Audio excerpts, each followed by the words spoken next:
Episode 2, The Horse with No Name. My head was swimming after meeting with Sam Elliott, Bert's lawyer. We discussed his will, wishes, and the funeral business. It was the few little clauses, including the profit I needed to achieve before I inherit his business, that had me baffled. I needed a drink bad. Back at Leo's, the first thing I say to him is, if you call your cousin, or if she calls you, I will jump over this bar and turn your head around. I need 2 shots of tequila and a beer now. I am sure poor Leo almost crapped his pants. People always seem to do that when they see me in my bad mood. Not quite sure why. The warmth of the tequila has started to lower my heart rate below 350.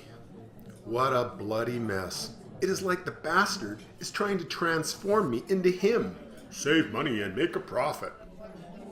The bar phone rings and I give Leo the death stare. He looks at the call display and literally runs away from the phone. I think he got my message. What the fuck? I do have my own business to run, and yes, it does make a goddamn profit. In fact, for 2 years in a row, it was voted best place to buy a used car or truck in Speedy Creek. The phone rings again. This time, Leo doesn't even go near it. Hit me again, I tell him. He quickly serves me up 2 more shots and another beer. I am hoping the alcohol will kill my dark mood before I completely lose it and just take off. Before I could finish my second beer, I was staring into another pair of green eyes. Mother of God. Tinkerbell. I put up my hand and say, "Not now, Tina." But she just blares out. Mr. Ben, please, you said you would come. You said you would come by the home. This rancher guy really wants to talk to the funeral director about his dad's funeral. Remember? The guy with the horse? He wants his dad buried with his horse, and I don't know what to tell him. I look her straight in the eyes and say, tell him to take his dad and his horse and shove them where the sun doesn't shine. Leo, rack him up. Tina, you need a drink. But Mr. Ben, it's only 12:30. Why would I need a drink? Because I am your new boss, and I'm telling you, you need a drink. Did I say that? New boss? Shit. Leo, get your cousin a drink. She shrugs her shoulders and says to her cousin, Leo, the usual, please. I am expecting he will give her a Shirley Temple, but no, he pours her a double scotch, neat, and no ice. She whacks it back, looks at me and says, Can we go now? Lunch is over, boss. I follow her back to the funeral home, feeling a little better. Tequila always does that to me, but there is a limit. Then it has the opposite effect. Not so good. Once again, I hear my mother's voice in my head. Ben, you gotta learn to control that temper. And no, my nose didn't always look like this. It was a lucky punch. When we walk into the office, I felt a tiny ping in my heart. I swear, I could feel Bert's presence. The office was spotless and organized like a library. My office, on the other hand, well, let's just say, no one but me can find anything. Okay, I suck at organizing. It's so fucking boring doing the books. My Carol was a godsend when she worked at Anderson's Best Used Cars. She was our bookkeeper and Girl Friday. Now I don't know if I'm making a profit or a dime most of the time. Bert's desk is clear of everything except the phone and an appointment book. I walk over to the desk and pull open the bottom side drawer. Everyone on the planet keeps a jug of some kind of booze there. Nope, only neatly labeled files. Asshole. Tina, I ask, what was he like? You obviously knew him very well. What do you mean, Mr. Ben? He was your brother, not mine. Yeah, well, Tina, we were not the closest brothers on the planet. We were totally opposite. Do I even look like him? Your eyes do. A little bit. She smiles. Since I left home, I have only seen him a few times. I can't say I even knew the adult Albert, I say sadly. So what was he like, Tina? Mr. Albert, He was a very private person, We rarely talked about anything except business. I would say he was very honest and fair with all of us here at the funeral home. He was also a very generous man. Maybe a little too generous, she says, tapping her hand on the top of the accounts book. Bert? Generous? What the fuck? Did he get hit on the head with a shovel digging a grave? He was the cheapest kid I ever knew. That's interesting, I respond. Did he ever, hit on you or your mom? Mr. Ben, she says with shock. No, Mr. Anderson would never do that. He was a professional. Or a fool. Tina looks a little sad for a second. Shit, did she have a crush on him? Mr. Ben, one thing I can tell you about Mr. Anderson, he never seemed very happy. Not sure why. Many nice young ladies tried to date him, but he never took the bait, if you know what I mean. He was smarter than your average fish, I say with a smile. Thanks, Tina. Good to know he was a good guy and well liked. That surprised the shit out of me. I almost said out loud. Tina is staring at me again. I am not quite sure what she's thinking as I sit in my dead brother's chair. Tina hands me a sticky note with a number on it and says to me, Would you just call this nut bar? Tina, what do you want me to say to a guy whose dad wants to be buried with his horse? Would my brother do this kind of crap funeral? No, not ever. Mr. Albert was very traditional with all of our service offerings. He only did one funeral that... Tina catches herself and shuts up. And what was that? I say. Well, it was nothing, Mr. Ben. Come on, Tina. What did Bert do that was out of the box? No, it was nothing. It was nothing at all, she says, now getting flustered and red in the face. Okay, I say, realizing she's not going to tell me anything at this point in time. And she says he was traditional? My ass! Taking your firstborn as a trade for a funeral? That's definitely not traditional, I thought to myself. Why didn't you tell this nut you don't offer that service at this home? I ask. Well, he was very, very persistent. You know, his dad invested in many plots at Forest Lawn, which have all been paid for many years ago. You know, before it got so popular. Popular? I'm sure it's the only place in town. So, Tina, then why are we even talking about this? She turns away for a few seconds, then looks back at me with a slight blush on her face. He said money was no object. I think to myself. Tina is good with the business side. Somewhere in that little pixie head, she's trying to send me some mysterious message. Shit. Does she know something I don't? Of course she does. I know nothing about dead people or funeral homes, and I don't really want to. Tina, what does the average funeral cost at Anderson's funeral home? $9,760.38. How do you know that off the top of your head? Numbers are my thing, and it's my business, you know, dead people. Okay, who's this guy who wants his dad buried with his horse? Do you know him? No, he lives in Calgary.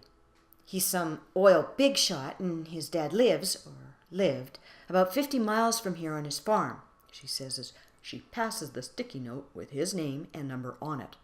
So, Tina, what would you say would be a fair price to bury this guy with his horse? How did he die with his horse in the first place? I would say somewhere around $30,000 would be a good starting point. Plus the vet fees, of course. Vet fees? What the fuck does a veterinarian have to do with burying a dead guy and his bloody horse? Ugh, you got any booze around this place? I really do need a drink about now. Well, Tina continues, Mr. Wilson died while riding his tractor. Heart attack, they guess. His neighbor found him stuck in his barbed wire fence 10 miles from Mr. Wilson's farm.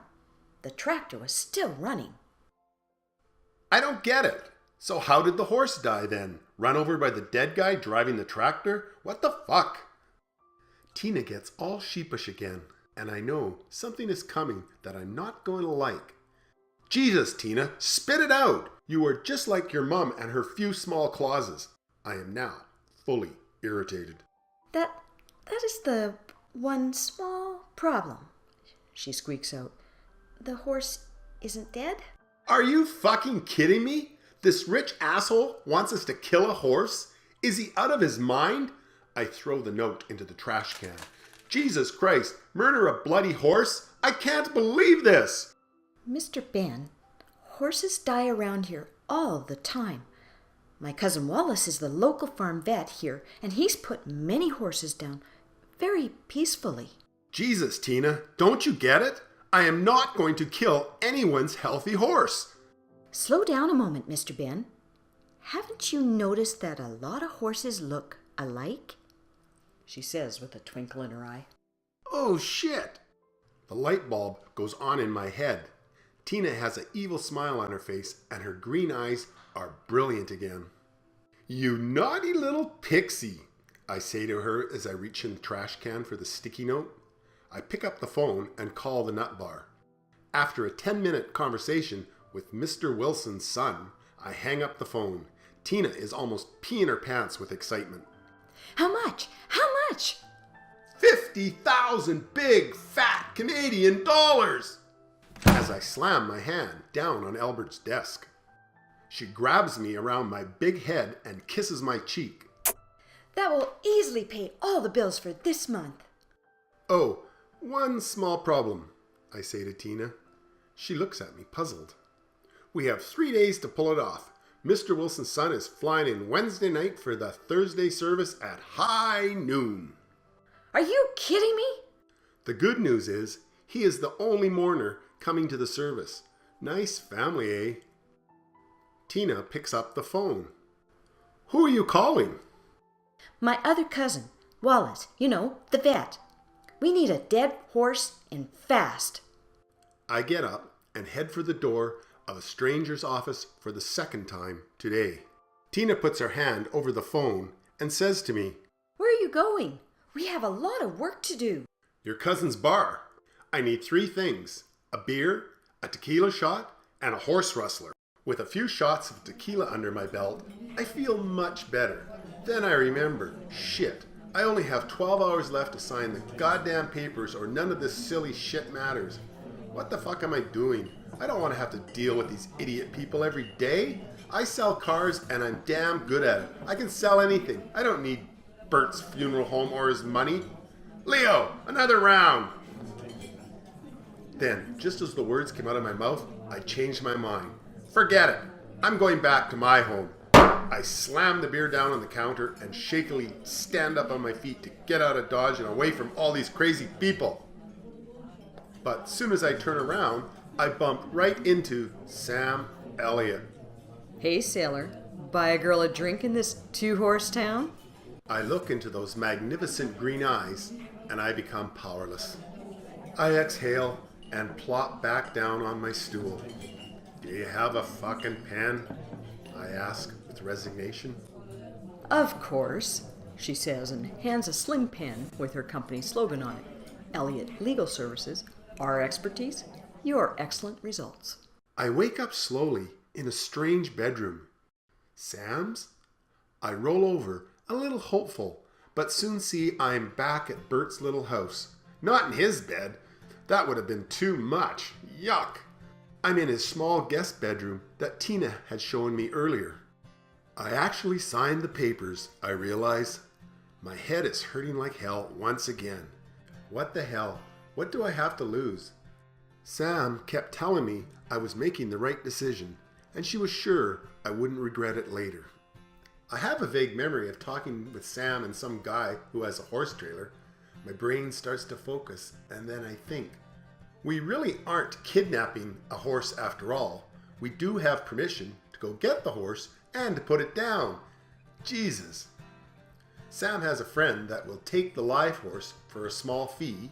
Oh God, a small fee. Then I remember what she said. Ben, all you have to do to pull this thing off is to have the horse with no name at the funeral home before Mr. Wilson's son gets into town. Before I can get out of bed, someone is banging on my door. This time I'm pretty sure I know who it is. I pull on my pants and open the door to find Tina and Vladimir, the funeral mortician, holding 3 large takeout cups of coffee in their hands. Morning, Mr. Ben. Tina says as she pushes her way into my room. She hands me a cup of coffee and an 8x10 photo of some old guy on a black stallion. "What's this?" I ask, looking at the picture. Mr. Wilson's son wants his dad buried riding the horse, dressed like this picture. But how do we get a dead horse to stand up? Vladimir speaks up for the first time. No problem, boss. My brother is great welder. He will make big steel cradle, painted black, and voila! A standing dead horse. In fact, he's already building it over in his shop. I shake my head. "What time is it anyway?" I ask, trying to get my brain kick-started. It's almost 8:30. If you weren't out partying with my mom till closing time, we could have gotten more done. We have an old horse trailer from Ralph's salvage yard over at the home, and Harry is going to make it pretty. The horse and Mr. Wilson should fit in it like a glove. Though we might have to squish his Stetson cowboy hat. The best part is the horse trailer has both side and rear doors.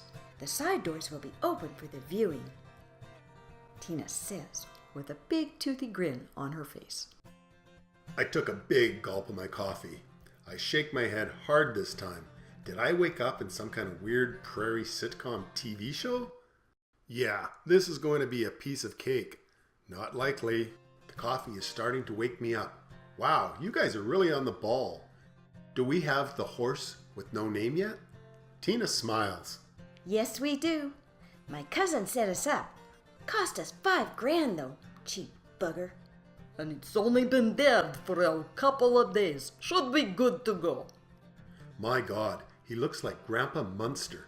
How old are you, Vlad? I ask. I'm 56, Miss Ray. I just turned on last Friday. Wow, he must have been ridden some very hard miles. Makes me look good. The reality of this crazy scheme is sinking into my slow brain. What the hell have I gotten myself into? Okay, now both of you get the hell out of here. I will be over at the funeral home in an hour or so. Great, just in time for the crane and the dump truck to arrive. Crane, I think to myself. After breakfast at Leo's Bar and Grill, without the booze this time, I arrive at the home to see a large crane setting up over a dump truck. Jesus Christ, I say out loud to nobody in particular. A huge, strange-looking black cart with wheels is parked on the other side of the truck. I'm sitting in my car looking on in pure astonishment as they lift a big dead horse out of the dump truck. As soon as the horse became visible, all of us watching said the same thing at the same time. Fuck me, it's a white horse! A white horse! After the shock wore off, I watched the white horse being placed in the custom-built cart and then moved into the car garage for Vladimir to do his magic, embalming. Jesus, what the fuck are we gonna do now? I say out loud. We are all staring at the white, very stinky, dead horse being carted away when this old voice speaks up from behind us. Don't worry, Mr. Anderson. I can paint anything. Just needs a good steam cleaning first. Brilliant, Harry. Just brilliant, I say, slapping him on the back. What a team.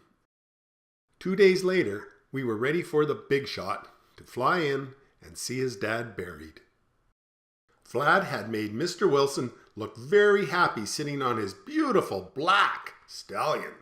And Harry also did a fantastic job painting the old trailer. It actually looked like a giant wooden coffin casket. How the hell do you paint steel to look like wood?